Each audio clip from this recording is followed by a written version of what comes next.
Hello friends, तो आज मैं बात करने वाला हूँ एक क्रीपी स्टोरी के बारे में जो खुद मैंने एक्सपीरियंस करी, मेरे साथ खुद हुआ।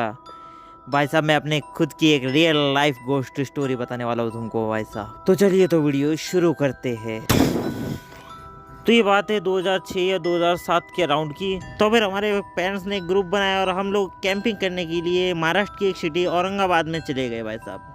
मतलब सिटी के बाहर ही एक जगह थी, वहाँ पर हम कैंपिंग करने हमने कैंप वैम्प लगाया और वहाँ पे हम लोग ने सोचा कि गर्मियों का मौसम है और यहाँ पे हम लोग 1-1.5 महीना तक कैंपिंग करेंगे। उस वक्त मेरी एज 6 या 7 साल होंगी और भाई साहब मेरा एक फ्रेंड भी था, उसकी एज भी 7-8 साल ही होंगी। वो भी हमारे ग्रुप में आया हुआ था भाई साहब। उसका नाम हम पिंटू रख लेते हैं भाई साहब। और हमारे कैंपिंग के पास में ही एक खंडहर था भाई साहब, एक ईंटों का घर जिसको लोगों ने आधा बनाया और उसे आधा ही ऐसे बना के छोड़ के चले गए जा चुके थे भाई साहब। और वो ऐसे ही पड़ा हुआ था कई सालों से। और उसी खंडहर के पास एक मैदान था जहाँ पे बहुत सारे बच्चे खेलने के लिए जाया करते थे भाई साहब। मैं और मेरा दोस्त पिंटू भी खेलने जाया करते, और उसी हमारे ग्रुप में मेरी कज़न सिस्टर भी आई हुई थी अपने पेरेंट्स के साथ। तो एक दिन भाई साहब 1-1:30 बजे की बात है, मेरे घर पिंटू आया। पिंटू बोलने लगा कि चल यार, चल के कैच कैच खेलते हैं। हम उसी खंडहर के जो मैदान था वहाँ पे गए और हम कैच कैच खेलने लगे। और कैच कैच खेलते हुए में हमें कम से कम 1-1.5 घंटा हो चुका था भाई साहब। 3 या 3:15 बज चुके थे।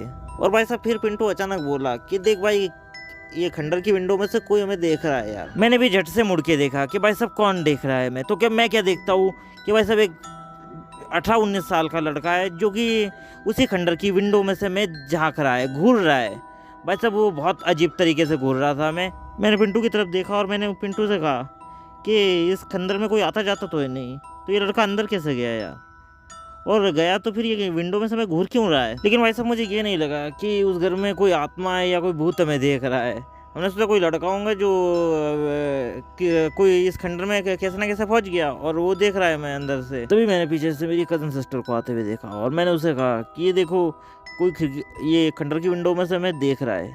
मैंने पीछे मुड़ के उसे कहा और उसे कह के जैसे ही पीछे मुड़ा तो उस विंडो में कोई नहीं था भाई साहब, कोई भी नहीं था उसमें। मेरी कज़न सिस्टर ने कहा कि कोई भी तो नहीं है विंडो में। मैंने कहा कि यहाँ पे अभी अभी एक लड़का था, 18-19 साल का लड़का था जो कि हमें बहुत देर से घूर रहा था। मैंने फिर पिंटू से कहा कि शायद कोई हमसे प्रैंक करने की कोशिश कर रहा है। हम इतना कह के वहाँ से घर पर लौट आए। फिर भाई साहब एक दिन क्या हुआ कि जो मोहल्ला था, वहाँ के जो लोग थे रहने वाले, वो एक दिन हमारे घर के सामने खड़े थे। वो हमारे पेरेंट्स से बात कर रहे थे कुछ। मैं भी जाके देखने लगा कि ये लोग क्या खेले। तो उन लोगों ने बताया कि ये जो खंडहर है ना भाई साहब, इसके आसपास आप लोग मत जाना। तुम्हारे पेरेंट्स ने पूछा कि भाई साहब क्यों आप मना कर रहे इस खंडहर के पास जाने से? वैसे तो हम इस खंडहर के पास आते जाते नहीं है, लेकिन फिर भी आप क्यों मना कर रहे हैं? तब उन लोगों ने बताया कि ये जो खंडहर है ना, ये बहुत दिनों से ऐसे ही पड़ा हुआ है। ये जब ये घर बन रहा था तब जो वर्कर्स काम करते थे उनमें से एक लड़का था जो कि 18-19 साल का था। उसी लड़के की उस घर को बनाते वक्त डेड हो चुकी थी किसी हादसे की वजह से। जब मैंने ये बात सुनी ना, मेरे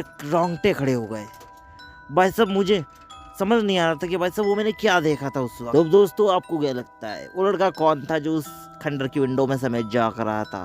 वो कोई आत्मा थी या फिर कोई हमारे साथ प्रैंक करने की कोशिश कर रहा था? आपको जो भी लगता है कमेंट बॉक्स में जरूर बताना। वीडियो अच्छी लगी हो तो लाइक करना, चैनल पे नए हो तो सब्सक्राइब जरूर करना। मिलते हैं अगली वीडियो पे। Good bye.